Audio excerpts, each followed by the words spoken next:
नमस्कार, जनसंवाद में आपका स्वागत है। ठीक पहले भाजपा को लगा तगड़ा झटका। हिमाचल में बीजेपी को झटका, पूर्व कैबिनेट मंत्री ने दिया इस्तीफा।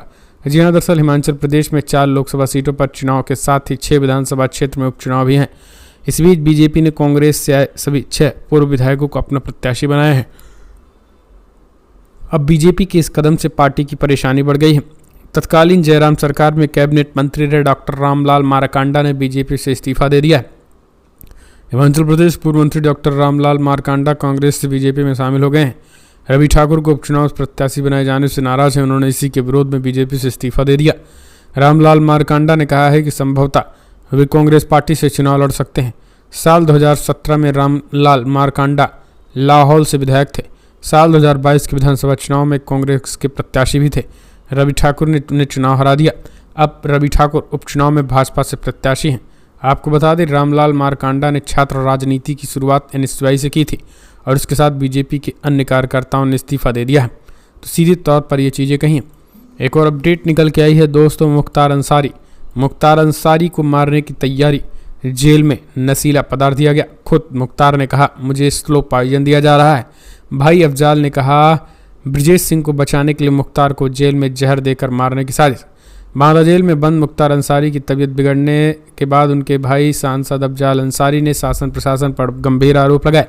अफजाल अंसारी ने कहा कि मुख्तार को जेल में ही मारने की साजिश रची जा रही है। अफजाल ने कहा कि मुख्तार अंसारी को खाने में जहरीला पदार्थ मिलाकर दिया गया था। ऐसा पहली बार नहीं किया गया है, ये दूसरी बार हुआ जब उन्हें खाने की चीज़ में जहर दिया गया है। अफजाल अंसारी ने आरोप लगाया है कि उसरी चट्टी कांड के मुख्तार की गवाही न हो, इसलिए उन्हें मारने की साजिश हो रही है।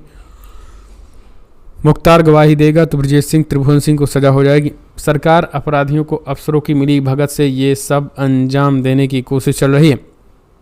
मुख्तार अंसारी की तबीयत सोमवार रात बिगड़ गई। उन्हें कब्ज की शिकायत के बाद बांदा मेडिकल कॉलेज में भर्ती कराया गया। सीधे तौर पर ये चीज़ें देखने को मिल रही और यहाँ पर आपको बता दें, उन्होंने गंभीर आरोप लगाए और स्लो पॉइजन के जरिए उन्हें लोकसभा चुनाव से पहले ही खत्म करने की तैयारी बताया है। एक और अपडेट निकल के आई है, बिग ब्रेकिंग, जहाँ अखिलेश यादव ने बोला बड़ा हमला। कहा, जेएनयू की जीत पीडीए की जीत है, दलित, ओबीसी और अल्पसंख्यकों की जीत है। ईवीएम का जिक्र कर बोला बड़ा हमला। दोस्तों, जेएनयू में हमने आपको बताया था कल प्रचंड जीत हुई थी। भारतीय जनता पार्टी की करारी हार हुई थी और 5 की 5 सीटों पर जो है वो लेफ्ट विंग ने जीत दर्ज की थी जेएनयू में। यहाँ पर एबीवीपी की करारी हार हुई थी, जो कि बीजेपी की छात्र संगठन है। यहाँ पर अखिलेश यादव ने ट्वीट करके बड़ा हमला बोला। उन्होंने कहा कि पीडीए की एकजुटता ने जेएनयू छात्र संघ चुनाव में समेकित रूप से सभी महत्वपूर्ण पदों पर जीत हासिल कर ली और भाजपा समर्थित एबीवीपी को भारी अंतर से बुरी तरीके हराया। दलित अध्यक्ष सहित सभी विजयी पदाधिकारियों को, उन्हें चुनने वाले सजग, सतर्क और मतदाता विद्यार्थियों को पूरी तरीके से अधिक बधाई। इसके साथ ही उन्होंने ईवीएम को लेकर भी बड़ा हमला बोला। उन्होंने कहा कि सीधे तौर पर Bharatiya Janata party electoral bond के रूप में पहले बीजेपी के अथाह भ्रष्टाचार को हमेशा के लिए दूर करने के लिए महंगी पढ़ाई और चतुर्थी महंगाई से त्रस्त अपने परिवार के आसपास के लोगों को बीजेपी के खिलाफ मतदान करने के लिए प्रेरित करें। और ये ईवीएम से चुनाव नहीं हुआ था, वहाँ पर बैलेट पेपर से चुनाव हुआ था। ईवीएम पूरी तरीके से गोदामों भरे हैं और यही कारण है कि ईवीएम नहीं है तो भाजपा की हार है। एक और अपडेट, सीएम केजरीवाल ने ईडी हिरासत से दिया ऐसा आदेश कि मच गया भाजपा में तहलका। हॉस्पिटलों और मोहल्ला क्लिनिक से मिलती रहेगी मुफ्त दवाएं।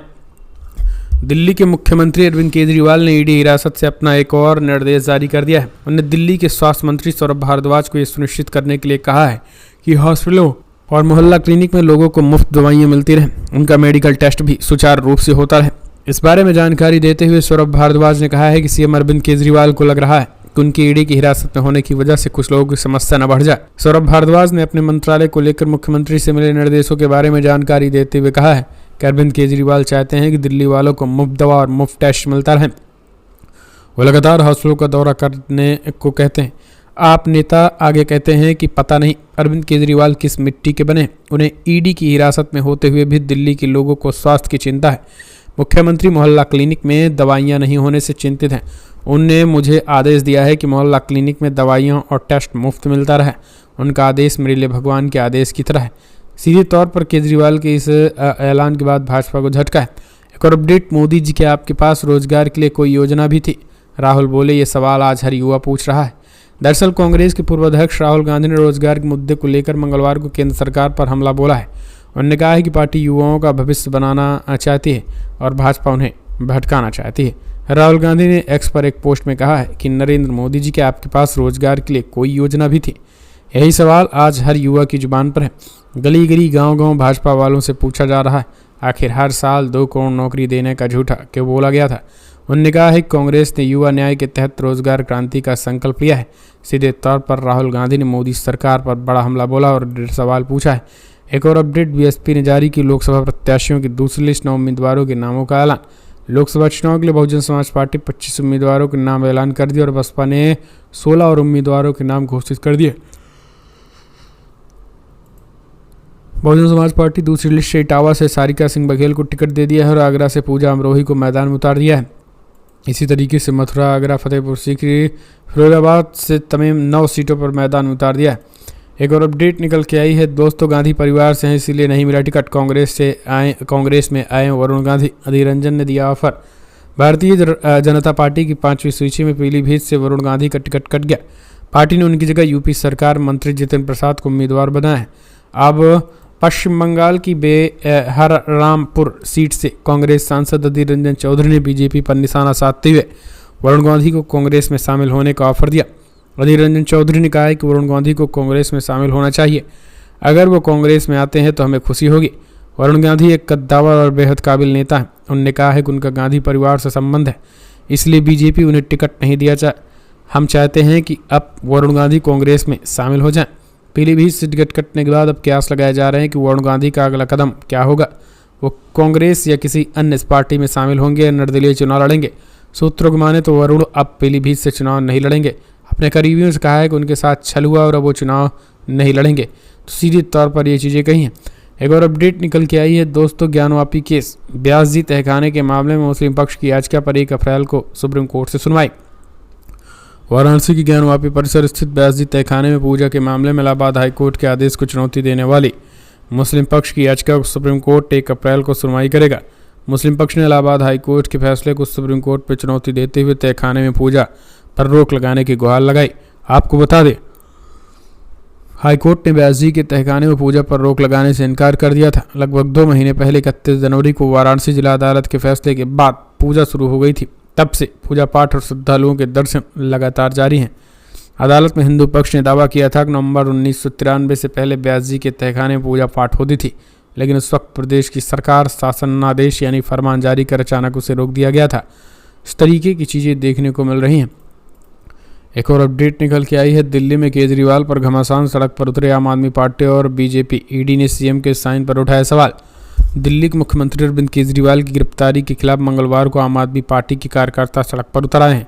पुलिस प्रदर्शनकारियों को हिरासत में ले लिया, जिसमें पंजाब के मंत्री सहित लोकसभा उम्मीदवार सोमनाथ भारती भी शामिल हैं।